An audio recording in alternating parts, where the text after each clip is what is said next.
Biliyor muydunuz? Tarihin en acımasız intikam hikayesi, bir kadın kraliçenin 120 bin savaşçıyla 3 Roma şehrini tamamen yok etmesiyle başlar. Boudica, bugünkü İngiltere'de İceni kabilesinin kraliçesiydi. Kocası öldüğünde Romalılar anlaşmayı bozdu.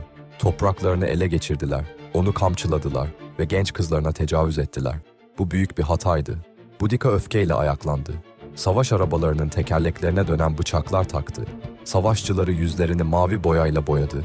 İlk hedef Camulodunum şehriydi. Her Romalı'yı öldürdüler ya da köle yaptılar. Sonra Londinium'u ateşe verdiler.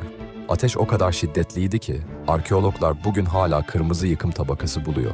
Verulamium'da 70 bin Romalı katledildi. Ama vali Suetonius Paulinus karşı saldırıya geçti. Son savaşta 80 bin Briton tek günde öldü. Boudica gizemli şekilde kayboldu. Kimisi zehirle intihar ettiğini söylüyor. Böylece Britanya'nın ilk ulusal kahramanı oldu.